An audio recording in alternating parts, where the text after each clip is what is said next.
Mr. President, Excellencies, distinguished delegates, and most importantly, the Holocaust survivors and descendants of survivors that are here with us today. Chaim lived in a small village in Transylvania with his wife Bracha and 8 beautiful children. They lived simply. After all, what more do you need than a loving family and a tight-knit community? Everyone in the village knew Chaim. He was a farmer, and he was so strong that whenever a wagon would get stuck in the mud in the winter, people would ask for his help to pull it out with his bare hands. But in the spring of 1944, the small village and their simple way of life ceased to exist. The Nazis brutally forced Chaim, Bracha, his wife, their 8 children, and 160,000 other Transylvanian Jews into cramped ghettos. But before anyone could get settled, they were all packed tightly into cattle cars, barely enough space to breathe.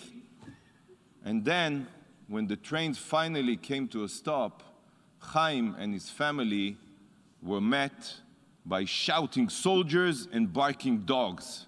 Raus, raus, they yelled, out, out. Immediately upon arrival, Chaim was separated from his family. His young children, his babies, torn from his arms and his Bracha, his sweet Bracha, dragged away from him. If only he had known what was about to happen to them, he would have kissed each one of them and told them how much he loved them. But how could he have known? How could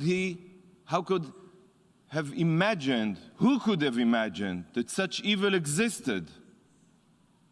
Bracha and 7 of their children were sent straight to the gas chambers. Innocent children, Chaim's sweet, innocent children, choking to death on a gas used to kill insects and rats. It was over in minutes. Their young lives extinguished forever. The Nazis kept Chaim alive temporarily for the sole purpose of doing back-breaking labor for their despicable regime. But Bracha and her children were 8 victims out of 6 million other Jewish men, women, and children murdered throughout the Holocaust in the most horrific ways imaginable. How do we know this? How do we know about the sheer magnitude of the atrocities?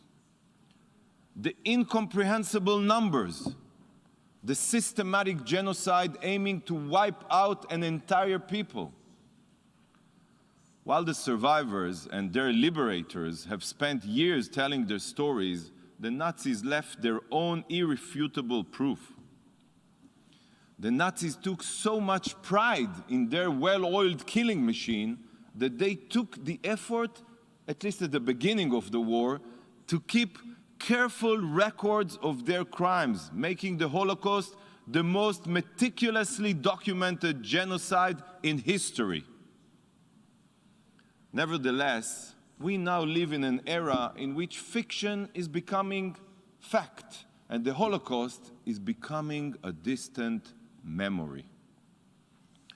And as this happens following the greatest crime in human history, now comes the greatest cover-up in human history. As the number of Holocaust survivors diminishes, Holocaust denial is growing at a terrifying speed. But this is not a new phenomenon. Within mere decades after the Holocaust, perverse publications were already labeling the Holocaust a fabrication. The 6 million swindle, the hoax of the 20th century, and the drama of European Jewry, to name just a few. The Holocaust was still gaping wound for humanity, was a gaping wound for humanity, and already claims were being made that it was all a lie. But how can you refute the irrefutable? The gas chambers still stand. The footage of Einsatzgruppen, killing squad murdering thousands, remains archived. The testimonials of so many survivors have been recorded. In the face of such clear evidence, Holocaust denial evolved and changed its form. It is said that a lie which is a half a truth is the blackest of lies. And so Holocaust denial became Holocaust distortion. Millions died, yes, but 6 million? People were killed, but systematic genocide? Concentration camps existed, but gas chambers? The Jews were targeted, but weren't they to blame? While these distortions and lies differ from denial, they both stem from the same source of bigotry, hatred, and vehement anti-Semitism. And this newer form of fabrication and Jew hatred is not only spread by extremists and fringe groups. Nations with seats in this hall openly deny the Holocaust, casting doubt on its occurrence and praising its perpetrators. Some have even run cartoon contests, seeking the best cartoon mocking the Holocaust. In fact, those that most blatantly deny that Jews suffered a genocide are the ones now threatening Jews with another genocide. Joseph Goebbels, Hitler's chief propagandist, once said, "If you tell a big lie enough times, people will eventually come to believe it." Today, this pandemic of distortions and lies uses social media to spread across the globe in the blink of an eye. Countless Facebook groups are dedicated to debunking the Holocaust. The hashtag #HoloHoax unashamedly trends on Twitter. TikTok videos mocking victims of the Holocaust rise in popularity. YouTubers claiming the fabrication of the crematoria have terrifying followings. These posts, tweets, and videos are viewed hundreds of thousands of times, and their impact is difficult to comprehend. Friends, only 54% of the world's population has heard of the Holocaust, with 1/3 of them skeptical of the facts. Some of them believe that the deaths have been exaggerated, while others believe that the Holocaust is a complete myth. Listen to this shocking fact. Only 1/3 of young Europeans, the people living on the continent where this unimaginable evil occurred, can explain what the Holocaust means, what the Holocaust is. If this is the state of the world at a time that Holocaust survivors are still with us, what does the future hold?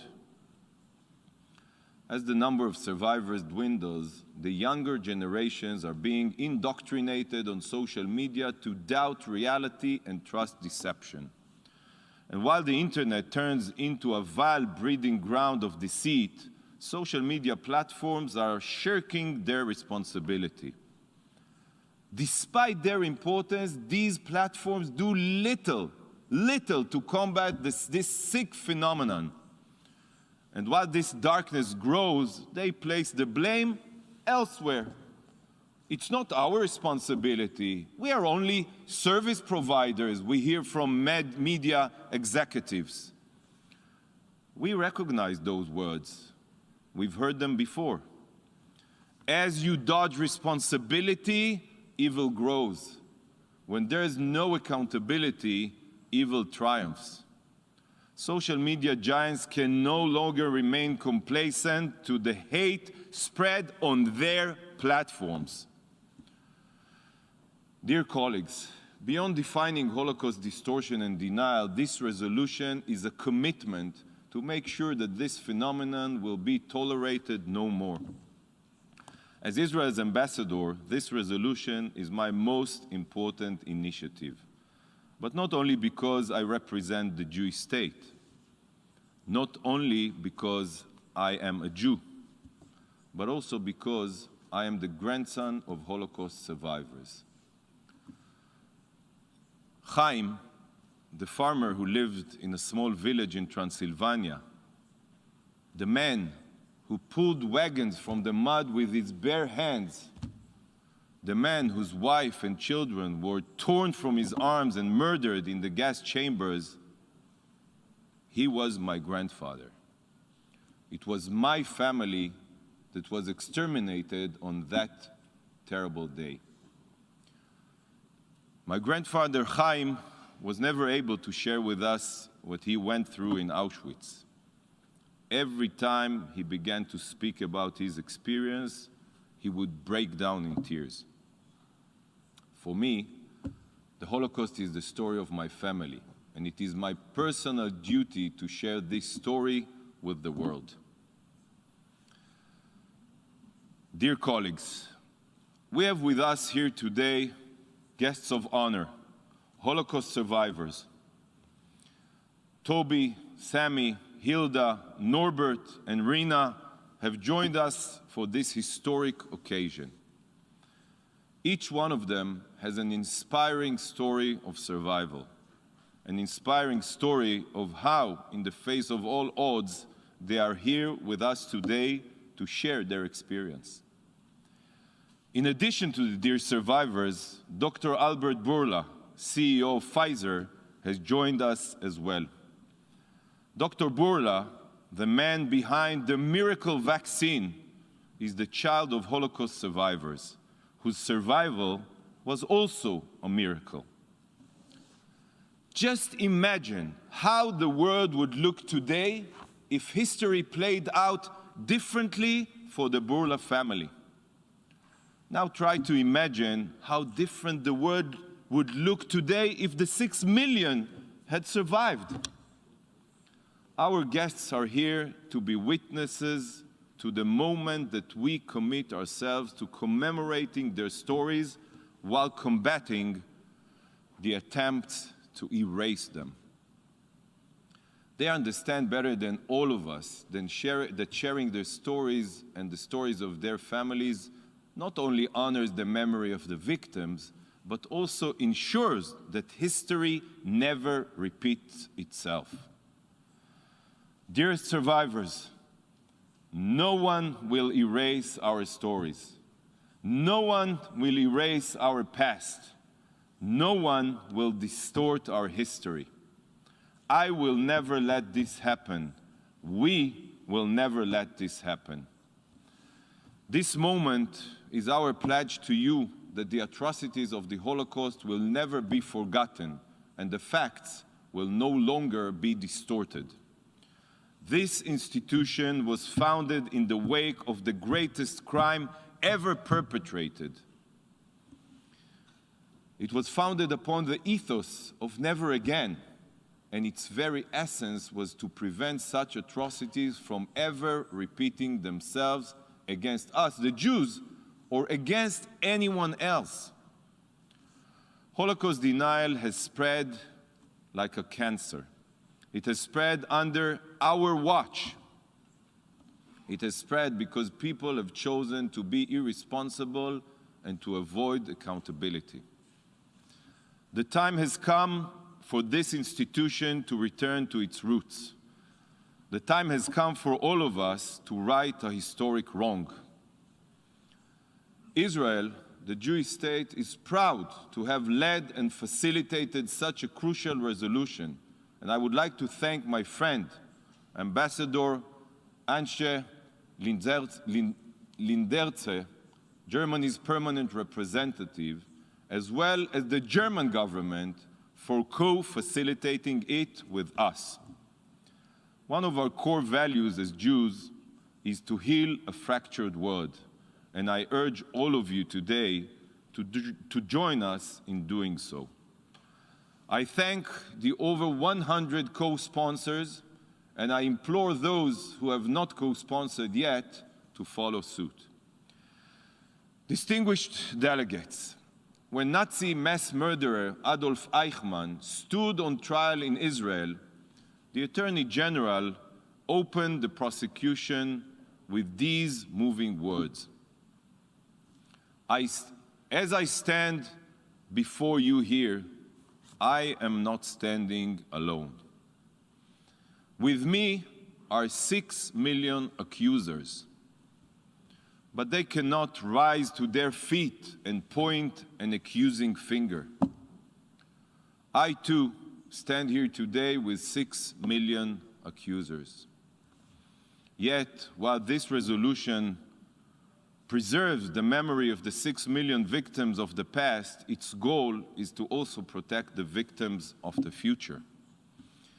Today marks 80 years to the infamous Wannsee Conference, the meeting in which 15 high-ranking Nazi officials were presented with the final solution, the plan to exterminate the Jewish people.